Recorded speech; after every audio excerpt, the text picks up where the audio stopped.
اس سے کیا ہوگا؟ اس سے یہ ہوگا کہ جو گنڈا پور کا مسئلہ تھا، گنڈا پور صاحب نے کہا تھا انہوں نے کہ باجوڑ میں یا کے پی کے میں آپریشن نہیں ہونا چاہیے، ان کو بند کروائے، اور نہیں کر سکتے تو پھر آپ چھوڑ دیں حکومت. لہذا گنڈا پور صاحب کا آمنا سامنا نہ ہو، اس لیے سمجھ لیے ملاقاتیں بند ہو گئی ہیں.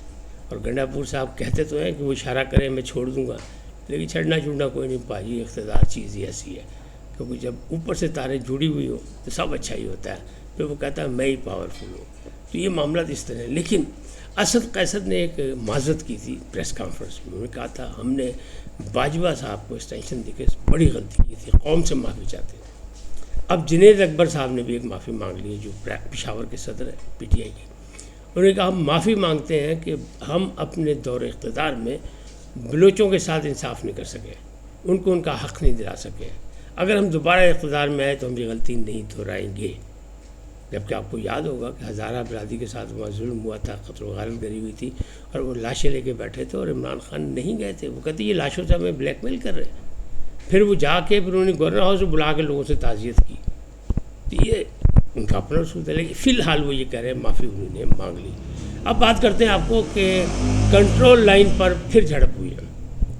یہ اڑی کا سیکٹر ہے، مقبوضہ کشمیر میں اڑی سیکٹر میں ہوا ہے، اور بھارتی فوج نے اس بات کو تسلیم کیا ہے کہ ایک حوالدار ان کا مارا گیا اور درجن سے زیادہ فوجی جو زخمی ہیں. دعویٰ کیا ان کا دعویٰ، انہوں نے کہا کہ پاکستان کی ایک تنظیم ہے، بارڈر اٹیک ٹیم ہے، یعنی بی اے ٹی اپنے آپ ہی بنا لی، پاکستان میں کوئی اس کا وجود نہیں ہے. انہوں نے کہا بی اے ٹی ایک تنظیم ہے، اس نے حملہ کیا تھا جس میں کمانڈوز بھی ہیں فوجی اور وہ جہادی بھی ہیں. انہوں نے موسم کی خرابی کا فائدہ اٹھاتے ہوئے جھڑپ کی اور اندر گھسنے کی کوشش کی، مقبوضہ کشمیر کا امن تباہ کرنے کے لیے. ہم نے ان کا مقابلہ کیا اور ہم نے ان کو مار بھگایا. چونکہ موسم خراب تھا لہٰذا بھائیوں نسیں سے کامیاب ہو گئے. یعنی کسی یہ نہیں کہا ہم نے ان کو مار دیا، ہم نے اتنے بندے مار لیے، اتنی لاشیں ہمارے پاس ہیں. صرف یہ بتایا کہ ہمارا ایک حوالدار مارا گیا اس میں، اور درجن سے زیادہ جو ہے فوجی زخمی ہو گئے. تب آپ خود سمجھ لیں کہ جناب پاکستانی افواج نے ٹھیک ٹھاک پھینٹی لائی ہے. انہیں پھر پہلگام کا ڈرامہ کرنے کی کوشش کی اڑی سیکٹر میں. اب آپ خود سوچیں نا کہ موسم خراب تھا. بھئی فوج کے لیے موسم اچھا یا برا کیا ہوتا؟ فوج کے لیے تو اصل لڑائی کا موسم ہوتا ہے یا امن کا موسم ہوتا ہے، تیسرا تو موسم ہی کوئی نہیں ہوتا. تو وہ جناب کہتے ہیں موسم کی خرابی کی وجہ سے وہ بھاگنے میں کامیاب ہو گئے، یعنی ہم نے دوڑا دیا. جبکہ ان کو مار پڑی ہے، ان کے اپنے بندوں کی وہ باتیں بھی کر رہے ہیں، زخمی بھی اور ہلاک کی بھی بات کر رہے ہیں. اب بات کرتے ہیں بلاول بھٹو زرداری کی. میں نے بہت پہلے کہا تھا کہ جیسے جیسے نون لیگ کی سیٹیں بڑھ رہی ہیں، مخصوص نشستوں کے بعد اب ضمنی الیکشن ہوں گے. پی ٹی آئی نے بائیکاٹ کا اعلان کیا ہوا ہے، اور اب کیا ہوتا ہے بائیکاٹ کرتے ہیں نہیں کرتے ہیں کیونکہ وہاں اختلاف پائے جاتے ہیں. آدھی پارٹی کہتی ہے نہیں جی الیکشن لڑنا چاہیے، الیکشن سے باہر نہیں، لیکن چیف پیٹرن جو ہے وہ کہتے ہیں کہ نہیں جی یہ ہمارے ان لوگوں کے ساتھ زیادتی ہے جن کی سیٹوں کو نااہل کر کے ختم کیا گیا، لہٰذا انہی کے لیے ہم کسی کو نیا ٹکٹ نہیں دیں گے.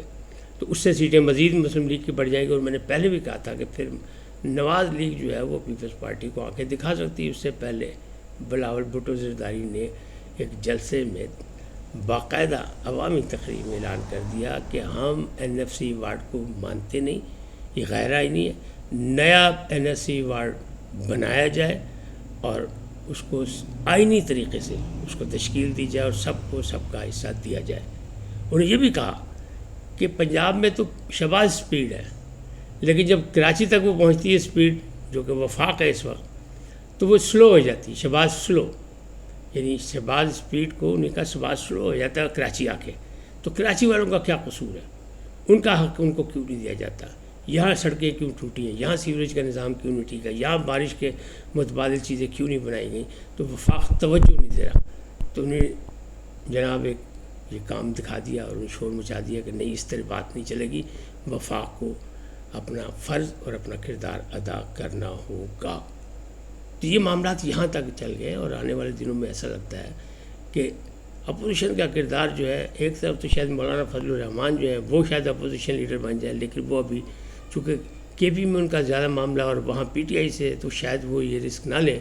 تو لگتا یہی ہے کہ آنے والے وقت میں جب حکومت کو ضرورت نہیں ہوگی پیپلز پارٹی کی، تو پیپلز پارٹی جو ہے، کیوں کہ پیپلز پارٹی کے دو واضح معاملات ہیں. ایک تو نجکاری کے حوالے سے بالکل وہ ہمیشہ سے خلاف ہیں.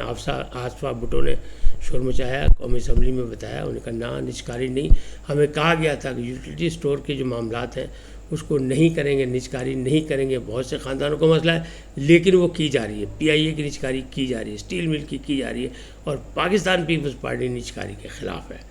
تو پاجی آنے والے وقت سے بھی پھٹا پہنا اتحادیوں میں کہ جناب نجکاری ہوگی یا نہیں ہوگی. نہروں کا مسئلہ تو حل ہو گیا تھا، لیکن یہ مسئلہ نجکاری کا معاملہ جو ہے اس سے بڑا مسئلہ ہے، یہ حل ہوتا نہیں لگ رہا.